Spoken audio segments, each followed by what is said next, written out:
হে বন্ধুরা, তোমাদের কাছে একটা ভিডিও নিয়ে চলে এসেছি রিমি কিচেন ব্লগ চ্যানেলের পক্ষ থেকে। এই যে দেখতে পাচ্ছেন, এই যে জলপথের যে জাহাজটা যাচ্ছে, এই যে এই দিক থেকে ওই দিকে যাবে, ওই যে দেখতে পাচ্ছেন বন্ধুরা যাবে। পুরো ভিডিওটা দেখতে থাকো, পুরো না টেনে। এই যে যাচ্ছে, জাহাজটা ছেড়েছে ইতিমধ্যেই। এই যে দেখতে পাচ্ছেন, পুরো ভিডিওটা দেখতে থাকেন বন্ধুরা। পুরো ভালো লাগলে আমার ইউটিউব চ্যানেলটাকে সাবস্ক্রাইব করে নেবে। এই যে যাচ্ছে, অলরেডি অনেক দূর চলে গেছে। ওই যে মাঝ পথে চলে গেছে বন্ধুরা, দেখতেই পাচ্ছেন। এই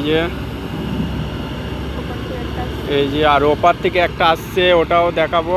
পুরো ভিডিও দেখতে থাকো। ওই যে ওইটাও আসছে, ওটাও দেখাবো। এটা চলে গেছে মাঝপথে, এখান থেকে গেছে ওই যে মাঝপথে। আর ওই যে একটা আসছে, এই যে জুম করে দেখাচ্ছি তোমাদের বন্ধুরা। এই যে দেখতেই পাচ্ছেন, এই যে আসছে, এটা অনেক দূর আছে। এ দেখতে পাচ্ছেন বন্ধুরা, এটা চলে গেছে অনেক দূরে। আর এইটা এই যে প্রায় চলে এসছে। আজকের ভিডিও এই পর্যন্তই। আবার নেক্সট ভিডিওতে দেখার জন্য আমার ইউটিউব চ্যানেলটাকে সাবস্ক্রাইব করে নাও।